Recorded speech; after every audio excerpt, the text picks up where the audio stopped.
Hello and welcome to a Wheels Boy quick review. The theme for today's video is second chances. The first car that we drove from Aion, the all-electric sub-brand of GAC here in China, left us feeling, well, a little bit lukewarm. Today, however, we're going to give them another try with this, the Aion S all-electric sedan. Will it leave a better impression than the Aion LX that we drove previously on the channel? There's only one way to find out, so let's get started.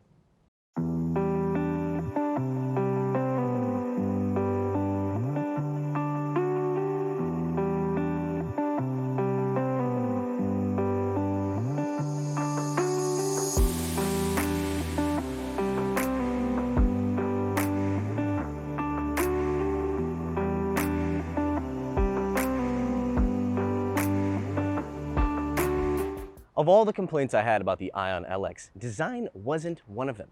I found that to be a very attractive SUV, and the same is true for this sedan. I especially like the design of the headlights here, which keep some of the, raindrop look of the Aion LX without being quite so dramatic. I also want to take the moment to point out this here.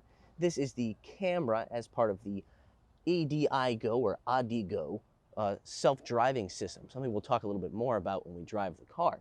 And then finally, I want to point out down here, this grille area. Now, it looks like it would just be plastic, but this thing, once you unlock the car, does open up. I assume for aerodynamic reasons, as well as to get rid of some heat from the front-mounted electric motor. The side profile of the Aion S reminds me quite a bit of that of the Xpeng P5 that we recently drove on the channel, in the sense that it has a big slab of a door and a relatively small greenhouse that flows into a somewhat coupe-like roofline. This one is even more of a three-box design versus the Xpeng P5. The other thing I want to point out is here, the wheels, while a very attractive design, very simple, they're not quite as cool as the ones that were on the Aion LX. Ones I described as having like a robot flower. Can't help but miss that. Here on the rear end, we have a nice taillight design with a Lexus-esque point here, something I see in a lot of cars these days. And then one small detail that I enjoy is right here, there is a nice piece of body color material that separates the rear taillights, something that looks very nice, especially in this pink color on the car. Moving on to everyone's favorite part of the video, some luscious trunk shots. But first, I must start with a complaint. This car does not have a physical button for opening the rear trunk. You have two methods. You can either use the button inside, or the driver's side of the door.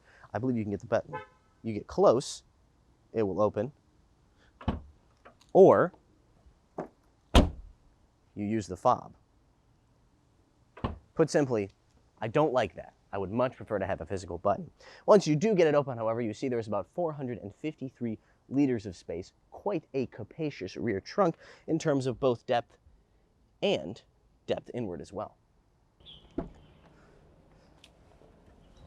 Let's take a seat inside and see what we've got. Well, I've noticed some similarities between this and the LX, but also some major differences. Let's start with the similarities. There is the same peninsula-esque floating center console here, a design that I think looks good, but I'm not entirely sure is very practical, though there is some space here below as well as here in the center console.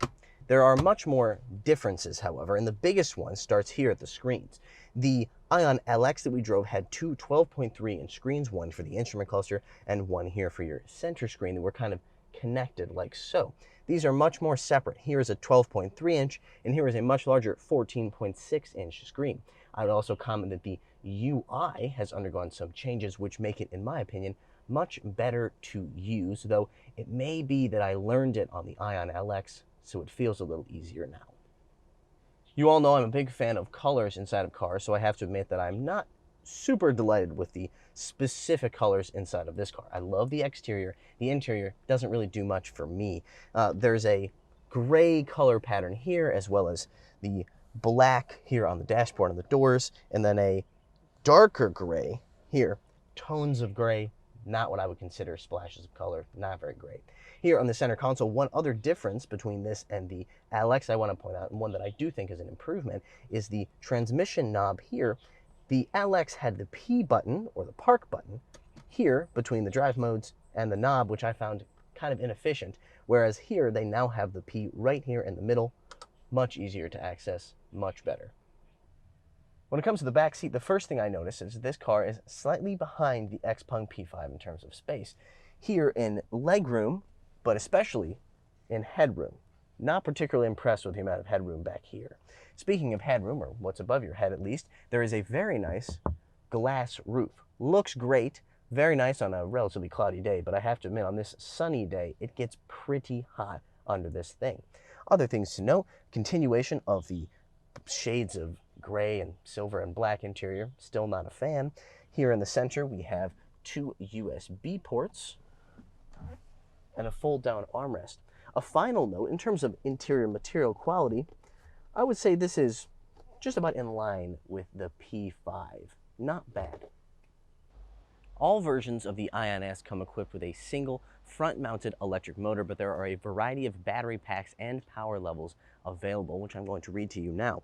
The entry-level version has a 50.6 kilowatt-hour lithium iron phosphate battery providing an NEDC range of 410 kilometers, 100 kilowatts of power, and 225 newton meters of torque. Next up, we have a 58.8 kilowatt-hour lithium-ion battery pack providing 510 kilometers of NEDC range, 150 kilowatts, and 350 newton meters of torque. Then we have the third option. The range-topping car that we're driving today has a 69.9 nice kilowatt-hour battery pack providing 602 kilometers of NEDC range, 165 kilowatts, and 350 newton meters of torque. That's about 225 horsepower and 260 pound-feet. The official 0 to 100 kilometer per hour time is 6.8 seconds, and it's quick. It really does feel quite quick. Very much adequate for daily use, no doubt about that. The brakes, on the other hand, I don't like very much. They're just a little bit too touchy for my taste. I understand it takes time to get used to them, but I've driven this car quite a bit, and I still find myself braking a little bit harder than I want to. Speaking of brakes, however, there is a one-pedal system they call iPedal that has a nice button down here to the left of the steering wheel you can easily use to turn it on and off. I like one-pedal driving in my electric cars, and this is a good system with one small caveat, which is that it tends to cruise once it gets to a low speed as opposed to bringing the car fully to a stop like the Tesla system does, for example, and I prefer that. I prefer the car stop completely when I'm using one pedal. The driving dynamics of the Aion S definitely lean farther towards the comfort end of the spectrum, farther than the P5, for example, which has a little bit more of an athletic feel to its chassis. Steering as well, nicely weighted, but not very much feedback. Still, it's quite comfortable, as I mentioned. The NVH is quite low, and the seats are very comfortable. I would be happy to spend a good amount of time in this car, perhaps during a long commute or something like that. Now, that does mean that the actual handling of the car, not particularly great. There's a lot of wallow when you're going around corners because, hey, it's a heavy electric sedan, and it's definitely not a sports sedan. I mentioned while discussing the front-end design of the Aion S that it had a autonomous or semi-autonomous rather driving system, and it does. It is the same one that you find in the Aion LX that we drove, and it is also one of my biggest complaints about this car, just as it was with the LX. It's simply not a good system. It doesn't do a good job of keeping you within the lane, ping-ponging from left to right, and it also doesn't do a good job of sensing the vehicle in front of you in time to apply the brakes. It feels, every time I come behind a car, like it waits to the last second to throw on the brakes, and it makes me very uncomfortable and doesn't make me want to use it particularly. This, I think, is one of the biggest reasons this car is a little bit cheaper than the Xpeng P5. This car's prices range from about $22,000 to about $26,000 or $27,000 US dollars, whereas the P5 can top at over $30,000. The biggest difference is that type of technology. The P5 is simply a more advanced vehicle.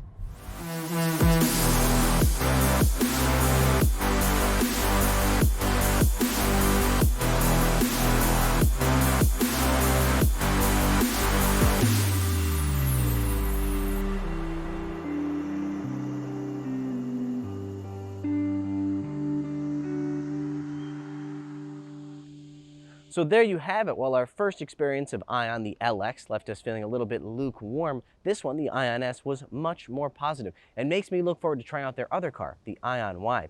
That's going to do it for today's video. Thank you so much for watching again, and as always, check us out on Facebook and Instagram. Links in the description below. Like, subscribe, and hit the bell.